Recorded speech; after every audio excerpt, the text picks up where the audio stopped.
બોલો સ્વામિનારાયણ ભગવાન જય, ઘનશ્યામ મહારાજની જય. ભક્તો, આજે આપણે ફરીને એક નવો વિડીયો લઈને આવી ગયા છે. આપણી આ ચેનલમાં બધાનું સ્વાગત છે અને બધા જ હરે ભક્તોને જય સ્વામિનારાયણ.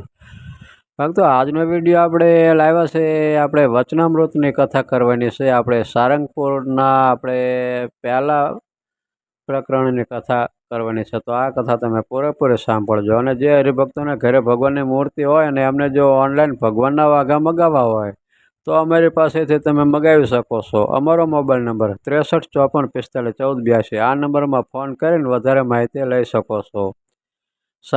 સારંગપુરનું આપણે પહેલા વચનામૃતની કથા કરશું. આ વચનામૃતમાં વૈરાગ્યથી વિષય નિવૃત્તિ પામે ત્યારે મન જીતાય તે વિશેનું આ વચનામૃત છે. તો આ કથા આપણે પૂરેપૂરી સાંભળવાની છે.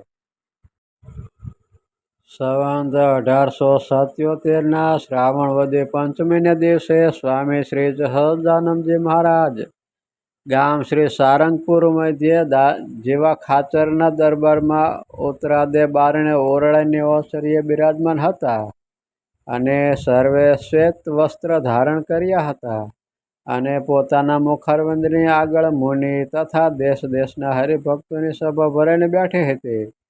પછી મુક્તાનંદ સ્વામીએ પ્રશ્ન પૂછ્યો, જેણે પોતાનું મન જીત્યું તેણે સર્વે જગત જીત્યું, તે મન જીત્યું કેમ જણાય? પછી શ્રીજી મહારાજ બોલ્યા, જે શબ્દ, સ્પર્શ, રૂપ, રસ અને ગંધ એ જે પંચ વિષય તેમાંથી જ્યારે ઇન્દ્રિયો પાછા હટે અને કોઈ વિષય પામવાની ઈચ્છા ન રહે ત્યારે સર્વે ઇન્દ્રિયો વશ થાય છે. અને જ્યારે ઇન્દ્રિયો વિષયનો સ્પર્શ જ ન કરે ત્યારે મન પણ ઇન્દ્રિયો લગણ આવે નહીં અને હૈયામાં રહે. એવી રીતે જેને પંચ વિષયનો ત્યાગ અતિ દૃઢપણે કરીને થયો ત્યારે તેનું મન જીત્યું જાણવું. અને જો વિષય ઉપર કાંઈ પ્રીતિ હોય તો મન જીત્યું હોય તો પણ જીત્યું ન જાણવું.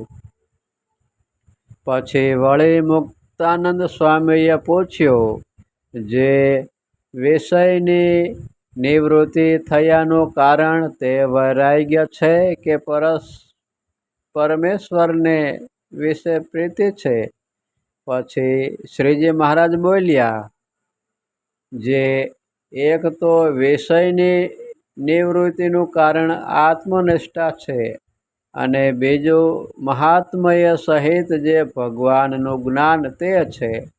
તેમાં આત્મનિષ્ઠા તો એવી રીતની જોઈએ, જે હું ચૈતન્ય છું ને દેહ જળ છે અને હું શુદ્ધ છું ને દેહ નરક રૂપ છે અને હું અવિનાશી છું ને દેહ નાશવંત છે અને હું આનંદરૂપ છું ને દેહ દુઃખરૂપ છે.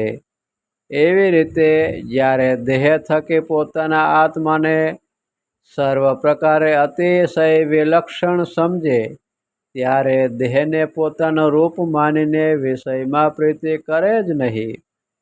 એવી રીતે આત્મજ્ઞાનને કરીને વિષયની નિવૃત્તિ થાય છે અને ભગવાનનો મહિમા એમ વિચારે, જે હું આત્મા છું અને જે પ્રત્યક્ષ ભગવાન મળ્યા છે તે પરમાત્મા છે અને ગૌલોક, વૈકુંઠ, શ્વેતદ્વીપ અને બ્રહ્મપુર તથા અનંત કોટી બ્રહ્માંડના પતિ જે બ્રહ્માદિક દેવ એ સર્વેના સ્વામી જે શ્રી પુરુષોત્તમ ભગવાન તે મને પ્રત્યક્ષ મળ્યા છે અને તે મારા આત્માને વિશે પણ અખંડ બિરાજમાન છે અને તે ભગવાનનું જે એક નિમિષ માત્રનું દર્શન તે ઉપર અનંત કોટી બ્રહ્માંડના જે વિષય સુખ છે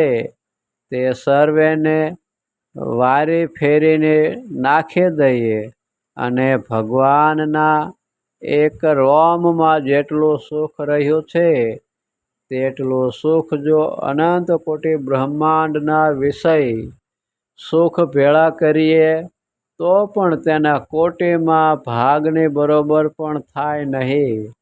અને જે ભગવાનનું અક્ષરધામ છે તેની આગળ બીજા જે દેવતાના લોક છે તેને મોક્ષ ધર્મને વિશે નરક તુલ્ય કહ્યા છે.